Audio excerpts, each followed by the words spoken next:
সুভাষ মুখোপাধ্যায়ের লেখা জগদ্দল পাথর। কলকাতা থেকে নাক বরাবর রাস্তা গেছে সোজা উত্তরে।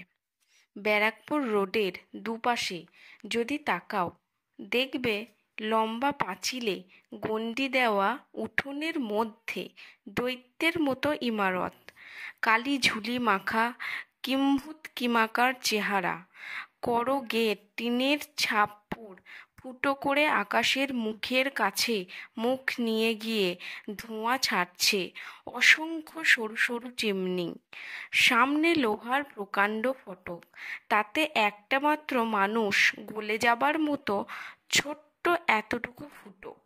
বাইরে তাজা কার্তুজের বেল্ট পৈতের মতো গলায় ঝুলিয়ে টুলের ওপর বসে বসে ঝিমোচ্ছে বন্দুকধারী পাহারা।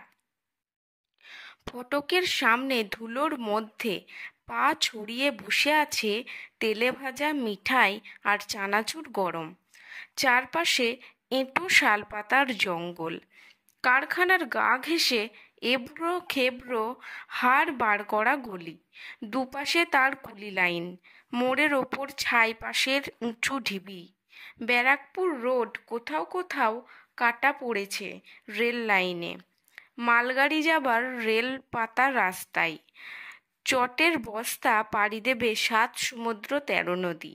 7 রাজার ধন মানিক আসবে দেশে। ক্লাইভ স্ট্রিটের বিদেশি সওদাগর আর তাদের দেশি মুৎসুদ্দিদের পকেটে এক গলা জলে দাঁড়িয়ে যারা বুনেছে পাট, আর সেই পাটের আঁচ দিয়ে বুনেছে যারা চট, তারা সবাই থাকবে না খেয়ে। জগদ্দলে পৌঁছাতে বেলা গড়িয়ে গেল।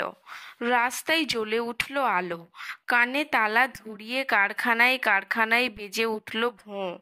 হঠাৎ রাস্তা লোকে লোকারণ্য, হাঁ হয়ে খুলে গেল কারখানার প্রকাণ্ড গেট। গলগলিয়ে বেরিয়ে এলো রক্ত নিংড়ানো অসংখ্য মানুষ। পায়ে পায়ে উঠছে কুয়াশার মতো দম আটকানো ধুলো। কাঁধে কাঁধ দিয়ে চলেছে বাঙালি, বিহারি, মাদ্রাজি, ওড়িয়া, নানা জাতের মানুষ। চুলের সঙ্গে আটকে আছে চটের ফেঁসো, দূর থেকে ঠিক পাকা চুলের মতো দেখায়। ইউনিয়ন অফিসে সত্যদাসের সঙ্গে দেখা, জগদ্দলের ছেলে বুড়ো সকলেরই মাস্টারমশাই। এই অঞ্চলে মাস্টারমশাইকে চেনে না এমন লোক নেই। পরনে ময়লা একটা পাজামা, গায়ে গোড়ালিবিহীন ছেঁড়া কাবলি জুতো, গোঁফদাড়ির অভাবে খুবই ছেলেমানুষ দেখায়। অবস্থাপন্ন ঘরের ছেলে হয়েও মাস্টারমশাই চটকলের মজুরদের মধ্যে বেমালুম মিশে গেছে। মাস্টারমশাইকে নিয়ে জগদ্দলের রাস্তায় বার হওয়াই মুশকিল। দুপাশ থেকে টানাটানি করে অসংখ্য লোক। সকলেরই দরকার মাস্টার মশাইকে। কারখানার সাহেব বড় বাড়াবাড়ি শুরু করেছে। একটা কিছু না করলেই নয়, ছাঁটাই চলছে অমুককালে, ধর্মঘট না করলে চলছে না, আর ছুটির দরখাস্ত লিখে দিতে হবে একটা। এমনি হাজার দরকারে মাস্টার মশাইকে চাই, চা তাকে খেতেই হবে, নইলে রাগ করবে। ডেন কানলের রঘুয়া। সরু একটা গলির মধ্যে দোকান, টিন দিয়ে ছাওয়া বাঁশের চাঁচের ঘর। বাইরের বারান্দা থেকে ঘরের মেঝে বেশ একটু নিচু, সারি সারি বেঞ্চি পাতা। ঘরের একটা মাত্র দরজা, জানলার বালাই নেই। ঘরটা বেজায় স্যাঁতসেঁতে। মিল ফেরত কুলির দল বেঞ্চিতে সজোরে ঠ্যাং তুলে সর্দার আর বাবুদের ওপর গায়ের ঝাল মেটাচ্ছে। অ্যালায়েন্স মিলের বিমার সুদ দেওরদের সঙ্গে আলাপ হলো চায়ের দোকানে। রোগা কালো হাড় বার করা চেহারা, চোখ দুটো অসম্ভব চকচকে।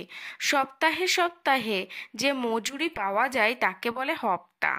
সুখদেও হপ্তা পায় 8-9 টাকা।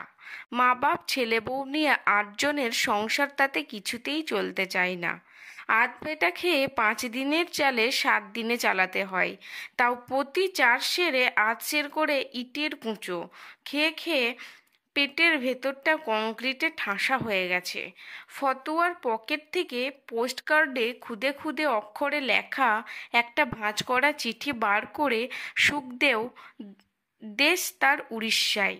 শ্রাবণ আশ্বিনে ব্রাহ্মণী নদীর উপর দুবারে বানে ডুবে গেছে ধান আর রবিখন্ড, তাই বারবার করে যেতে লিখেছে। কিন্তু যাবে কেমন করে? দেনাই মাথায় চুল পর্যন্ত বিকানো। ঘরে যেতে গিয়ে ভিটেটাও শেষের লাটে উঠাবে। ভোর হতেই লাইনে লাইনে কাবুলিওয়ালারা ঘোরে। কাবলি জুতোর মশমশ আর লাঠির ঠক ঠক শব্দে সবাই চমকে চমকে ওঠে।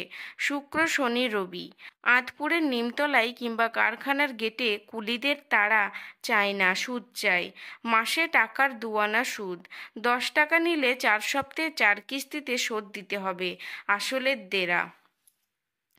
চায়ের দোকান থেকে বেরিয়ে ডান হাতে 9 নম্বর গলি। চাঁচের দেওয়াল কাত হয়ে গেলে হেলে পড়েছে। ঘর এঁফোড় ওঁফোড় করে ভেতর অবধি ঢুকে গেছে রাস্তার নর্দমা। দরজা বলে কিছু নেই, কুকুর আটকানোর জন্য ছেঁড়া চটে শুধু পর্দা ঝুলছে। রাস্তা থেকে ঘরের মেঝে 2-3 ফুট নিচু। চারিদিকে ভনভন করছে মাছি।